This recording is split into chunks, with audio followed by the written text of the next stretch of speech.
Every Tuesday, Miss Graham sent Beth down after arithmetic to do the erasers. It was considered a privilege, and Beth was the best student in the class, even though she was the youngest. She did not like the basement. It smelled musty, and she was afraid of Mr. Shabel. But she wanted to know more about the game he played on that board by himself. One day, she went over and stood near him, waiting for him to move a piece. The one he was touching was the one with a horse's head on a little pedestal. After a second, he looked up at her with a frown of irritation.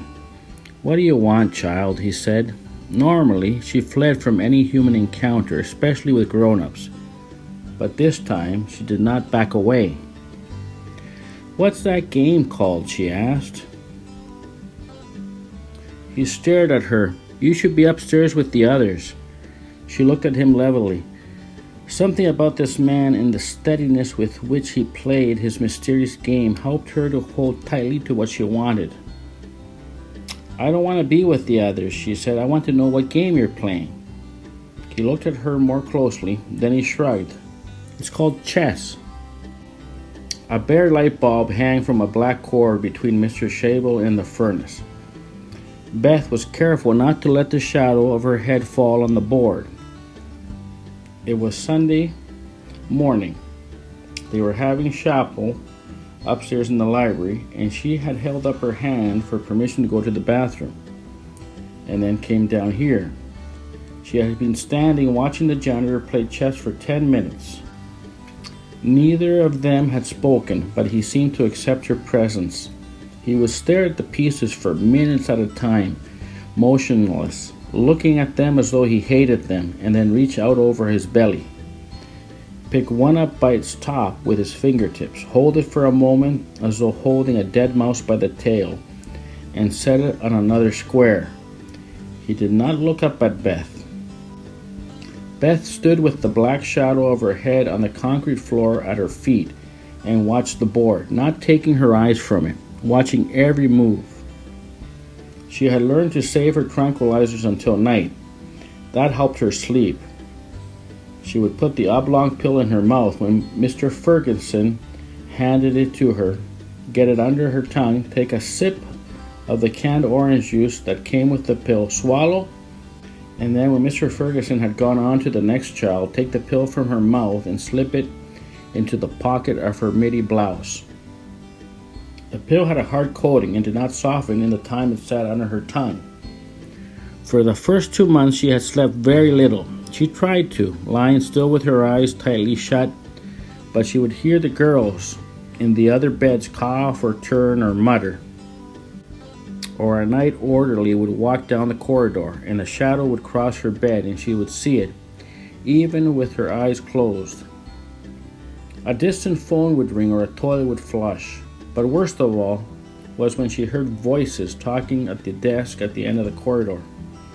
No matter how softly the orderly spoke to the night attendant, no matter how pleasantly, Beth immediately found herself tense and fully awake.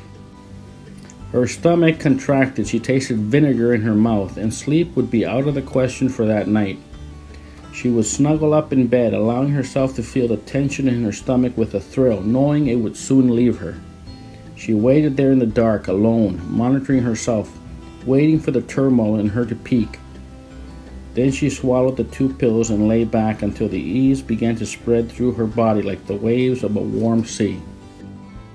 "Will you teach me?" Mr. Shabel said nothing. Did not even register the question with a movement of his head. Distant voices from above were singing, bringing in the sheaves. She waited for several minutes. Her voice almost broke with the effort of her words, but she pushed them out anyway. "I want to learn to play chess." Mr. Shabel reached out a fat hand to one of the larger black pieces, picked it up deftly by its head, and set it down on a square at the other side of the board. He brought the hand back and folded his arms across his chest. He still did not look at Beth. "I don't play strangers." The flat voice had the effect of a slap in the face. Beth turned and left, walking upstairs with the bad taste in her mouth. "I'm not a stranger," she said to him 2 days later. "I live here." Behind her head, a small moth circled the bare ball, and its pale shadow crossed the board at regular intervals. You can teach me. I already know some of it from watching. Girls don't play chess. Mr. Shable's voice was flat. She steeled herself and took a step closer, pointing at, but not touching, one of the cylindrical pieces that she had already labeled a cannon in her imagination. This one moves up and down or back and forth. All the way there's space to move in.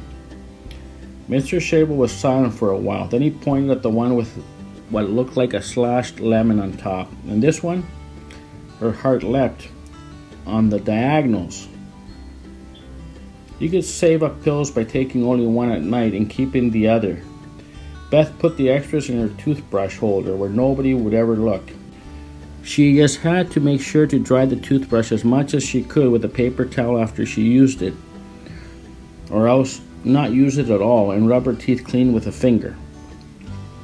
That night, for the first time, she took 3 pills, one after the other.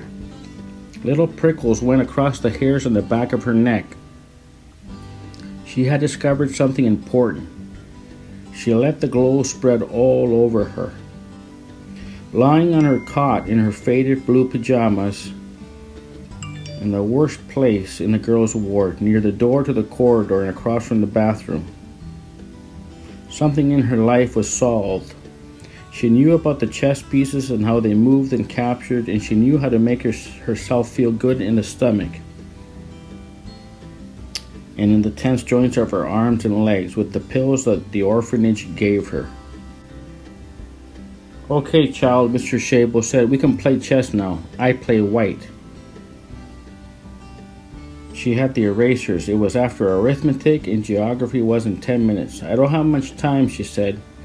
She had learned all the moves last Sunday during the hour that chapel allowed her to be in the basement. No one ever missed her at chapel, as long as she checked in, because of the group of girls that came from children's across town.